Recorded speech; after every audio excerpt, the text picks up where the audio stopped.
Wow. That's the way to start. That was dog. Was that the dog? That was the dog burping. That was the dog. I thought that was Vinny.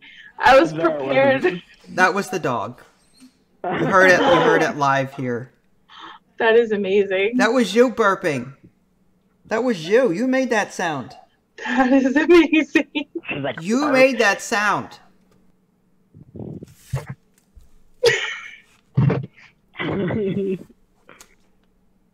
Hey folks, this is Vince, Ida Lee, and Vinny Jr. with Dad's Gaming Addiction, and welcome to the 2018 DGA Awards. Today we'll be looking at our top 10 board games and top video games, starting with the board games. We each have our own list. I don't know what either of them picked, and they don't know what I picked. Just to warn you guys, though, board games, we generally don't get a lot of them throughout the year, so this is a list of games that were released prior to 2018, but I tried really hard not to mention ones that I've mentioned before, just so that it wouldn't be splendor every year, okay? So, starting with number 10, who wants to start? Ida Lee, what was your number 10 for board games? My number 10 was Macala. Macala. It's a board game, right? You pick up stones and you move. I can see. You really like that game. I understand. It's either that or dominoes, and I didn't want you to destroy dominoes. Oh, dominoes. It's just all luck. Dominoes. Oh, I can match the one with the one. Look at me. I'm good at gaming. You're gonna have a lot of Spanish people over your house. Yeah. After this video. Yeah. So Mancala was your number 10. Yes. All right, Yes. Vinny, what was your number 10? Pandemic. Pandemic. Why'd you like Pandemic? Well, I like the disease kind of like infect spread type of game, so it's kind of like, plus it's a teamwork. It's a cooperative game, yeah. Oh, word of warning, folks. Our internet is terrible here. He's using wireless, so if he turns into a robot every now and again, just bear with us. We're not professional by any means. We're just a family with crappy equipment. But anyway, my number 10 was Majesty for the Realm, which was a set collecting drafting game. I thought it was really cool. Just a bunch of cards in front of you, and you got to draft from the middle, and then you added them, and there's different ways to score points based on what cards you assigned where. I thought Majesty was a pretty fun game. How about number 9? What was your number 9, Ida Lee? Havenfall. Havenfall, and that was one that we picked up this year at Replay FX, if I remember correctly. Yes, it was. That was pretty fun. I liked the card aspect and the strategy and gold. It was a deck builder with a pixelated 8-bit theme. Yep. And being an 8-bit kind of guy, Nintendo Entertainment System, we recognize that. And I like the deck building and the magic, like you actually got to use like magic abilities with that by collecting mana of different colors. So all they were missing was Mario and Luigi. Mario and Luigi. Well, there might have been a few licensing issues with that one. But, yeah, details. What about you, Vinny? What was your number 9? Takenoko. Takenoko. That was a good one. That's the panda, isn't it? Yep, it's the panda. The panda. Okay, so basically, well, how would you describe Takenoko? What do you do in that game? See. You have to plant tiles to make farmland, different color. Then you have a couple actions. One of them is to grow bamboo using the farmer by moving him, and then you have to eat bamboo with a panda. Yep. Basically, there's different victory point cards. One to grow crops, one to match certain patterns, and one to consume grass of different colors. And depending on the victory cards that you have in your hand, you're trying to complete those objectives in different ways. It's really thematic and really beautiful to look at. It's also very simple. It's simple too, yeah. To me, it's simple. And you roll the dice, and that determines what extra action you get or whatever for that turn. All right, mine was Through the Ages, but admittedly, I only own the game digitally, but I could buy the board game if I wanted to. Through the Ages is it's sort of like Civilization dumbed down in a digital format. Like you start off in like Age 1 where you've got like was it iron mines and copper mines, something like that. And then as you advance through the ages and changed your leaders from, say, Gandhi to Napoleon or to Bill Gates or whatever the case is, you had to manage your resources. You had to manage your military. It's just an all-around fantastic game. And there's also a drafting, there's a buying row, and you can only buy up to a certain point. So you sort of have to, there's also a screw your opponent over mechanic where if you can prevent your opponent from getting certain cards that might slow their development on a certain material that they need. So I don't know. I really liked Through the Ages, but again, I only own it digitally. I was actually going to put that one down, but yeah, computer, Steam. Well, the way I see it, like, it's cheaper for me to buy some of these games digitally because board game wise, they're $50-$60, and it's like I'd rather buy them for $10 and play digitally than, spend $60-$70. But that's just me. All right, what was your number 8? Azul. Azul. That means blue, correct? In Espanol. Yeah, color my hair. Color your hair. But no, I hope not. That's just the lighting. If Idalee's mom or dad is watching, that's just the color of the monitor. Yeah. She didn't actually dye her hair blue. Yeah, why did you like Azul for? Did you like the drafting of the stones, or did you like? I liked that I beat you in that game. That was the only game that I really, really was proud of myself. That's nice. So put that on the box. Beat Vince. Yeah. That's the selling point for the game. Beat Vince. For those of you that don't know, Azul, basically you're making a quilt, I believe, of different pieces and tiles. Tiles. And and whenever you draft, you can only draft of a certain color on, like, there's different, these tiles are on different circles, and you can only pick one circle and then one color, and the rest have to go into the middle of the board or something like that. And basically you have to arrange your stones on your player board in such a way to where you won't lose points, because there are a lot of different placement rules and different things like that. It's really cool. It's very nice looking, very thematic. Anything else to say about it, or are you good? I beat you in it. Vinny, what was your number 8?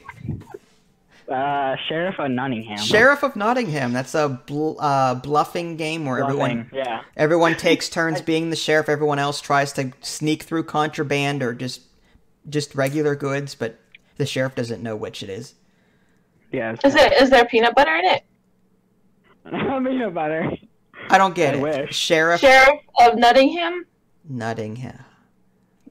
Where's the facepalm button on this thing? I don't know. Is there an eye roll emoji that I can put up here?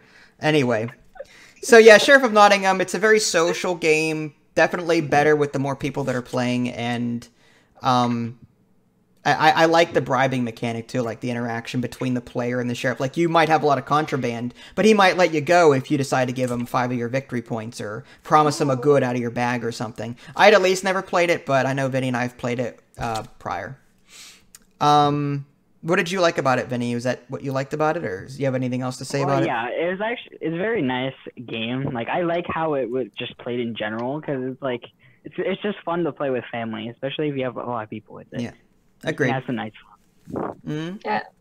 My number 8 was Power Grid, the card game. It would have been just regular old Power Grid because I like that better, but I mentioned it before in a previous list. So Power Grid, the card game, while not as good as Power Grid, I still love the idea of just managing resources, buying from like a tableau of different, like, you got gas and you've got water and different power plants that require different resources to run, and you have to manage these resources and auction these power plants, and you have to buy these power plants that you think are going to use these resources in the future. So I like the bidding, and I like I love the resource management in Power Grid. I just, across the board, Power Grid is awesome. Did we play that one? Maybe. I'm gonna have to look at my I think we did. We may have. Me and Dad did. I know that. I know we played the board game, Vinny. I don't know about the card game. We might have played the card game. All right, what was your number 7, Idalee? It was Mini Diversity. Mini Diversity. That was a cooperative game that we played this month or last month, something like that. Yeah, not too long ago. I got a press copy, and that was basically a cooperative save the animals kind of game. Take them out of the oil. Yeah. No, I'm just kidding. Well, yeah. Well, basically, yeah. Sue Exxon, you win the game. Yeah, I know. You have a hand of cards, and you can't look at them though. Your opponent can see them, but the other player can see your cards, and you can see their cards, and you're trying to coordinate and try and save these animals before the evil corporation builds all the hotels, or until if a certain number of animals die, then you lose the game as well. So yeah, it was a pretty fun cooperative game. Anything else you want to say about it? I don't remember who won in that one though. We won. Was it? Okay. Barely. But we cheated. We sort of cheated too. Like, we put the cards face up on the table when we revealed them. That's a variant though, right? Yeah, it's a variant. Yeah, it's in the rule book. It's not technically cheating, but we took the easier route when it came to that. Yeah. What was your number 7, Vinny? Stratego. Stratego. It's a nice 2-player hidden army game. That is a classic. We used to play that like a long time ago. I still remember playing it. The board game version that I had growing up as a kid was your basic. Was it 3s were minors, or no, 8 were minors, or something like that. But then different Strategos got released throughout the ages, and I think the one that we have in there now, the pieces can actually do magical things in addition to moving around like in regular Stratego. This person is like a mage and can do this, or this one can reveal these groups of people over here. It's different things like that. My favorite part of Stratego, though, is the spy mechanic. You've got the one piece that can kill anything, but then the spy can take him out, but he can't take anything else out but the one. So it's a bluffing game of who is where, and you have to remember too, if your opponent revealed a number, trying to remember what that number is in the future. Should you not capture it right away? And what did you like about it, Vinny? Is that roughly? Well, I honestly like it because it's kind of like chess. It's kind of like a more advanced chess. You think so? So it's just how chess is. Like, chess is classic. I love chess, but at the same time, she has a lot more. I'm not saying challenge. Chess is bad. Is that a challenge? I'm not saying chess is bad. But Stratego just adds a little bit more to it, and it makes it a lot more fun. I will respect your opinion. I will respect. I think chess is a lot more complex than Stratego, but I can understand where you're coming from.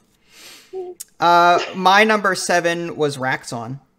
I love the cooperative. That's okay. If you have it on your list too, then we're bound to have some crossovers. I liked Raxxon's cooperative zombie save the people game. It's like Pandemic, kind of, sort of, but it's newer zombies, modifiable. I like it. Yeah, and it's co-op. That's the good thing about it. And the different zombies have different effects, and I like how each survivor has a different list of actions that they can take on their cards. And they can even take, like, risky actions or something like that at risk to whatever. And you can play single player, right? Yes, you can play. Yep, you can play. So you control 2 characters. What was your number? We on 10, 9, 8, 6. 6. What was your number 6, Idly? Alchemist. Alchemist. That's a good one. I loved that game. You get to use the phone, and it's deducing stuff, and it's buying, what was it? The advanced board. It was one of those, like, I liked the fact that it used the phone heavily. Like, there was a grid that you could randomly set up, and as long as one other player that played neutral and didn't play the game at all, they can tell you if your potions mixed to yield a certain result. But the app eliminated that, and it made everything nice and automatic, very easy. I love Clue-like kind of games, and Alchemist is like Clue times a million. Wow, I only have 9 on my list. What happened there? All right. Well. Oh no. No, you're fine. So, I said Raxxon for that. So, what was your? Oh, so you said what was yours? You said I said Alchemist. Alchemist. Okay, Vinny, what was yours? Well, mine was another co-op game, Ghostbusters. Ghostbusters game. Now, was that the more kiddie ghost hunter one where you're going around a museum and trying to close portals and zap ghosts, no, or was this the more complex cover system? Okay, yeah, that was pretty good, and you got to level up your characters as you play. I remember you kept going, like, even if you kept, like, if you ended it, you can pick back up where you left off. On. That was good. Face the harder difficulties. I love that. Is it more advanced than chess? I don't know. Don't even go there. I mean, it's nothing like chess. It's capturing ghosts. But my favorite part is it actually has movie references. Parts in the movie, like the Marshmallow Man. Marshmallow Man. Yeah, you can fight the Marshmallow Man boss. You could.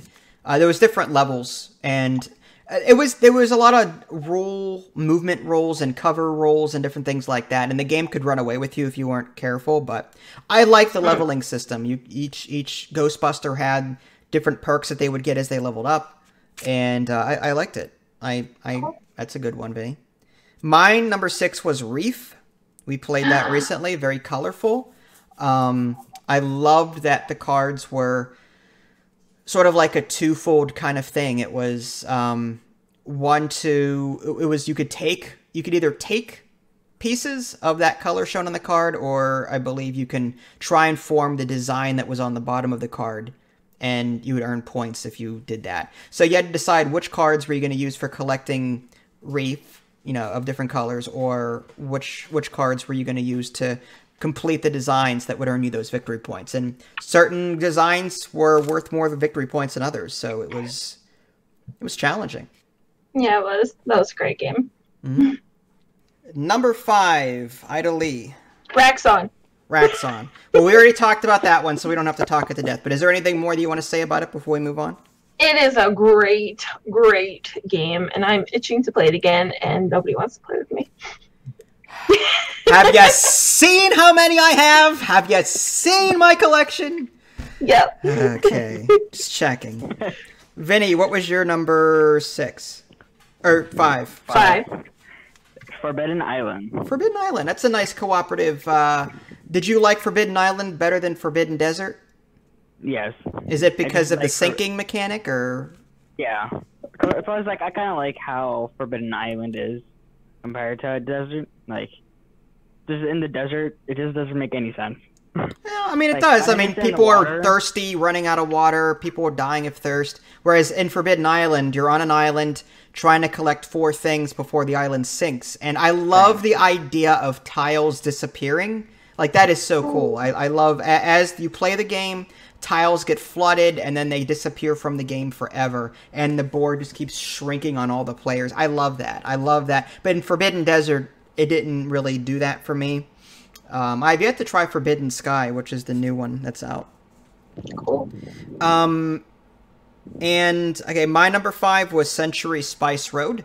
You had those 4 different spices of different colors, and it was an engine builder kind of game. You got cards, you got to play a card, and you would get spices of a certain type, or you could trade some of these spices in of this color for 2 of that color, and then you try to complete objectives at the end of, or during the game. It was really cool. It was a nice engine builder kind of game, and I don't know, I really liked it. Isn't that for Steam too? No, Steam. I don't think it's on Steam. Oh, okay, never mind. No, I just liked the engine building and the cards. Cool. I thought it did everything pretty well. What was your number 4? Deja Vu. Deja Vu. That was pretty good. Yeah, it was. And that was that memory game where cards just kept coming up, and if an item came up twice, then you try to find the piece, the token, and take it. I like how challenging it was. It really gives your brain something to think about. Like, it exercises your memory muscles. Oh, yeah. Especially after 3 or 4 rounds when you think you've seen everything 8 times at that point. Yeah. And it's quick too. Like it's not that long. No, I don't think it's a very quick game. Yeah. Vinny hasn't played it, but it would be fun. Yeah, we should all play that one again. Vinny, what was your number 4? Okay, it's a very long one. Star Wars Rebellion. Okay, go ahead. Rebellion. Rebellion was a good 2-player Rebels versus Imperials. Kind of like planet control. I like kind of how it was basically kind of like the Battle of Yavin, whereas like it was either Hoth, I think it was Hoth, where you had to hunt for the rebel base. So it was kind of like more modern in a way. So like I just like that mechanic. Isn't there a video game of that? That's what I was just gonna say. It's very much like Star Wars Rebellion, published by LucasArts way back when. And in that game, if you chose the Imperials, you were Darth Vader, you were Emperor Palpatine, you were all those admirals and generals that you saw in the movies and in the lore. And you had to try and find the rebel base and capture Luke and Mon Mothma. If you were the rebels, you had your base, you could move it around, but you had to stop the Empire from finding it. And then you had to capture Darth Vader and Emperor Palpatine and Coruscant, which is the Emperor's homeworld. And it's in this board game version, though, the Imperials are trying to find the rebel base, and the rebels are trying to complete objectives to move up a track and get to the victory point number first before the Imperials find them and kill them. It was a good game. I liked it. It's just long. But I think it captures the Rebels versus Imperial battles very well. There's a lot of dice rolling. The combat was a little iffy because there's a lot of dice rolling. But other than that, it was pretty fun.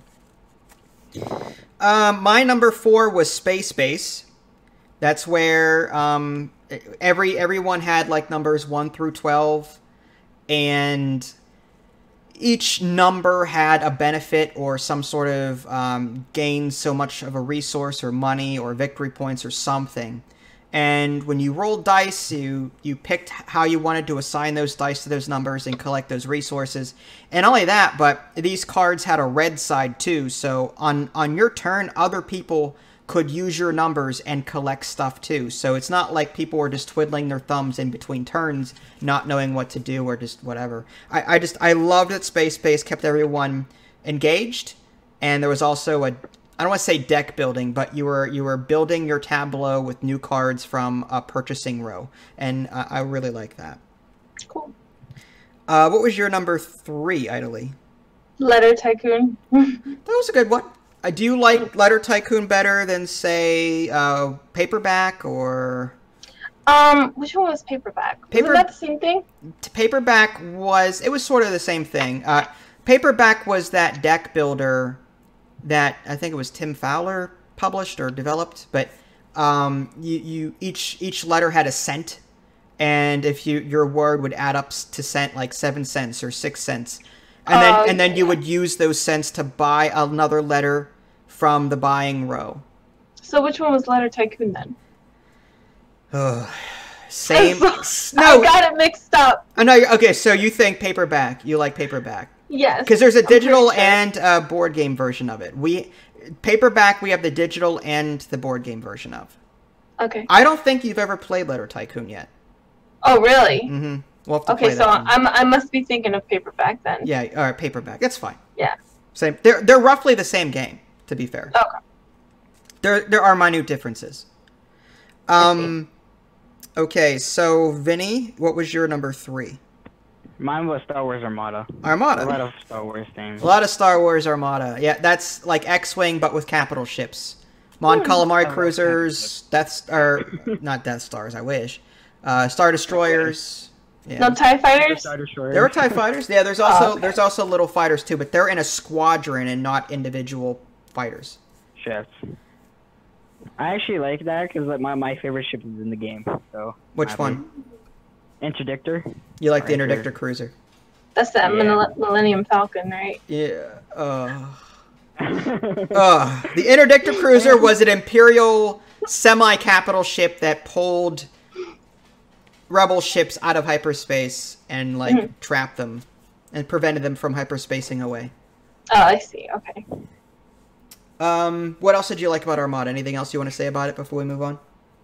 I just like the stuff. Like I like the Capricorn combat. Like it's so nice because it's like two large ships, and you can actually interact with the large ships compared. Yeah, to, like, each X-Wing. There are shields on each side of the ship, and I like that. So if you take damage on one side, you can swing your ship around and hopefully get your stronger shield on the other side. Or there might be cards that might help you shore up your current facing weakened side with strong, just move shields over. I like that. It was really thematic, and I like the fact that you had to plan your moves ahead in Armada. Like you had activation dials, and they had them face down, and you had to think 2 or 3 moves ahead. The one dial on top was for this round. The dial underneath it was the next round. The dial underneath it was the next round. So you had to pick. You had to think ahead. Okay, on round 3, I'm probably gonna need this. So I'm going to go ahead and pick that on my dial. It was really, I don't know. Cool. I liked it. It's cool planning. Can I say something about Armada? Yes. He comes out with really cool stuff, like clothing and jewelry and stuff. Armani? Are you saying Armani? Shh, no. Yes. Armada.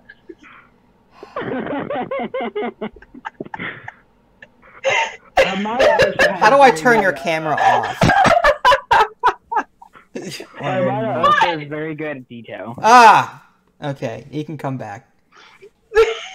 Mine was Le Havre. Le Havre. Le Havre. That is, although admitted, I have both the board game and the digital. I like the digital better. I thought it organized everything a lot better. Le Havre is basically a engine building kind of thing. You buy cards from columns that are these buildings are being bought and then put into columns 1, 2, 3, 4, and they move up these columns as the rounds go on. So the longer that they're on the board and you don't use them, the stronger they become. And then when you finally use them, they go back to the first space again. And you can use buildings belonging to your opponent. What are you doing? My camera shut off. Oh, okay. Okay. Well, yeah, Le Havre. That was a good one. I liked Le Havre. Mm-hmm. What was your number 2, Idly? My number 2 was Wordsy. Wordsy? That was a good one. That came out. I like word games. What can I say? Yeah, like it's sort of like Boggle. You've got the letters out and you form words with them. Mm-hmm. And anything else you liked about it, or you just like the word game? I just conjured up, this word game. Conjured. Conjuring. Conjuring. That's a good word. Magic the Conjuring. You didn't play Wordsy, Vinny, but it's sort of like just letters out and you form a word. And I like that you don't have to have the letter there. Your camera keeps dying on you. Yeah, sorry. It's alright. Maybe I'll just do it. It's okay. Instead. No, you can fix it. Yeah, I liked Wordsy because you didn't have to have all the letters present to spell the word. You just didn't get any points for the letters that you didn't use. Did you try unplugging and plugging back in? I am trying that over and over and over. Okay. Do you want to get my camera? No. I'll run into Vinny. It's the same model. I'm here! Okay. I just won't move. Just don't move. I won't breathe. So, what was your number 2, Idly? I told you, Wordsy. Oh, Wordsy. Okay, Vinny, what was yours? Splendor. Splendor. That's a good one. That's on my honorable mentions list because I've mentioned it several times already. It's like every year. Everyone just knows Splendor. Just Splendor is like so much fun, and it's just there's something about it that is just so fun. What do you like about it? I love how there's like the multiple levels of each of the cards to gain. Plus, when you complete those using the gems, those count as gems. So you can get more complicated later on. Your assets, as we say in the accounting world, they're assets. You use those assets for future purchases, and the more gems you get on your cards, the more buying power you have. So it's really cool. It's another engine building kind of game. The expansion packs were amazing. The ones that you recently got. Yeah, they don't add a whole lot. I mean, you can only do one at a time though, and they don't add a whole lot. But they're not bad. It does add a little variety to it. But I like them. That's fine. You're allowed. My number 2 was Terraforming Mars, but only the digital version because I refused to buy a board game with crappy components. That's $70. Like, from my, I mean, I've played it and seen it once at a board game store, and just the player sheets were paper thin. It's very easy to knock pieces off of it. Like, I know a lot of people that have bought, with their own money, extra playing pieces that are better quality, boards that are acrylic stuff to keep their things, keep their pieces from falling out, like different things like that. They also sleeve the cards because they you know, bend or whatever easily. Like, I'm of the opinion, if the gameplay is great, fine, but if you're gonna charge $70-$60 for a board game, make it quality. And I'd rather play the digital, which you can get for a lot cheaper.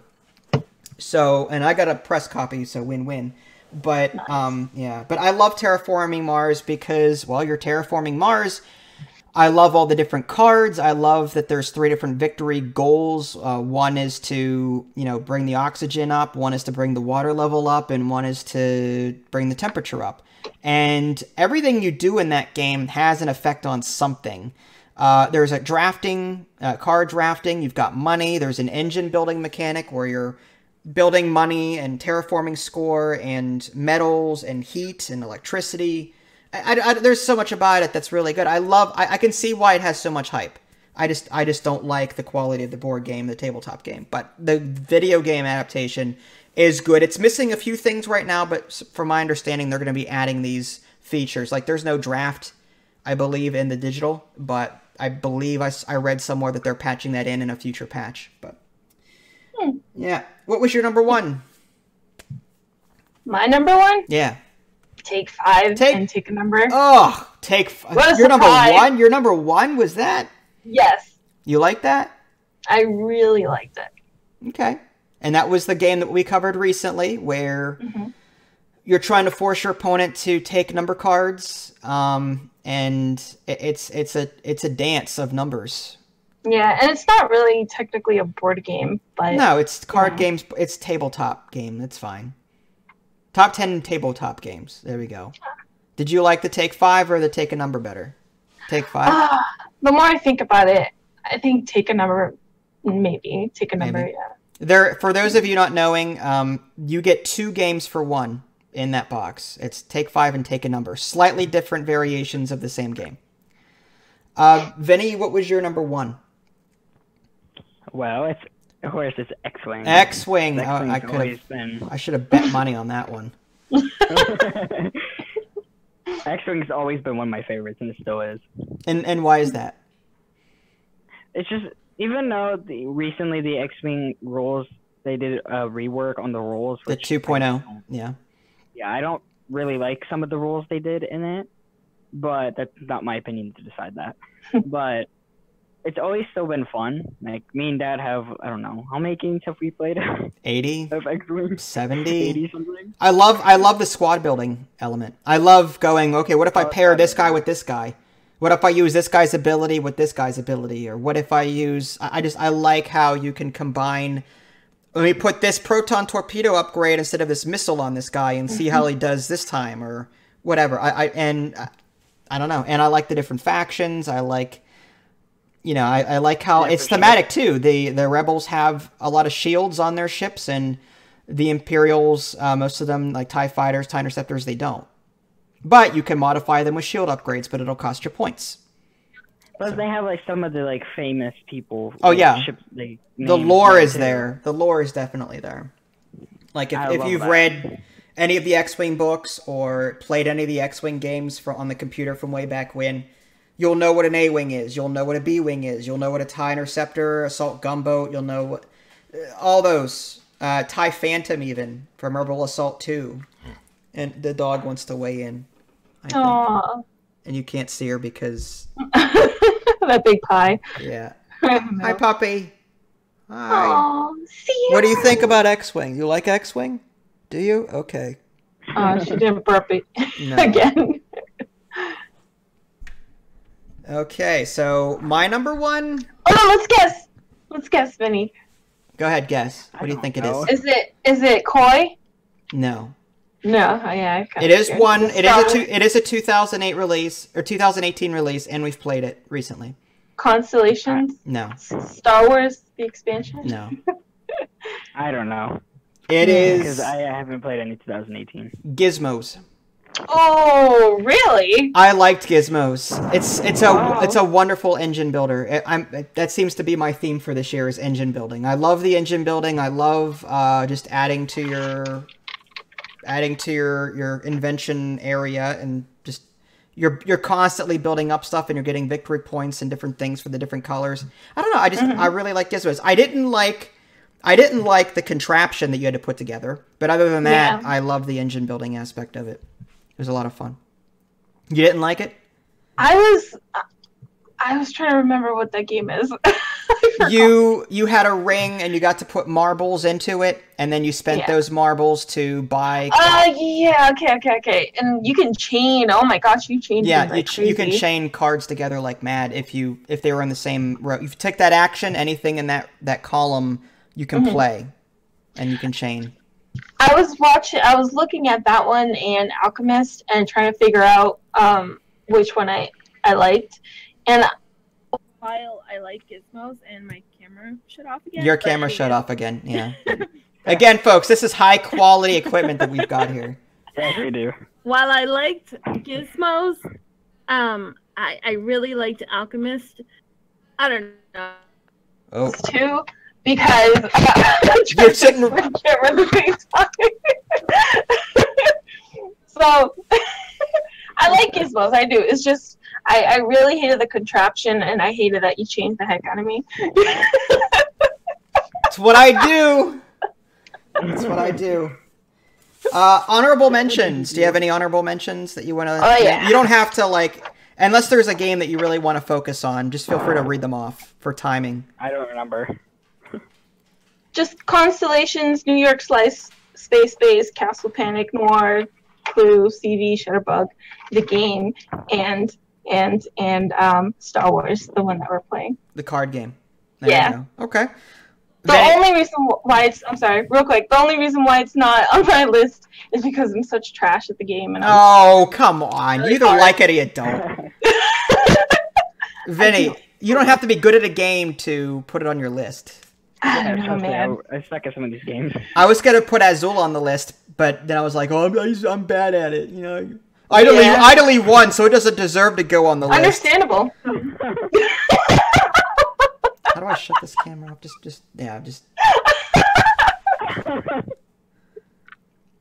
Benny, you didn't have any honorable mentions that you can think of? I think I said a couple. Go ahead. One is Castle Panic. Castle Panic? Castle Panic. I know Castle Panic was one that we always had fun with. Mm-hmm. Anything else? Last Night on Earth. Okay. Was one that I always enjoyed. I love zombies. Mm-hmm. And then the one that we wanted to play, I don't think we ever did. 7 Days of Winter. I know that was the game we wanted to play. 7 Days to Winter. I don't know if that's the name of the game. Of Winter. I know what you're talking about. It's the plaid hat zombie cooperative. There she is. It's like you're climbing up a mountain and you're just reaching the top. I don't remember the name of that game off the top of my head. Let me get my phone out. I thought it was 7 days. 7 dead days until winter or something. 7 dead days. If no developer has patented that yet. I think it's Dead of Winter.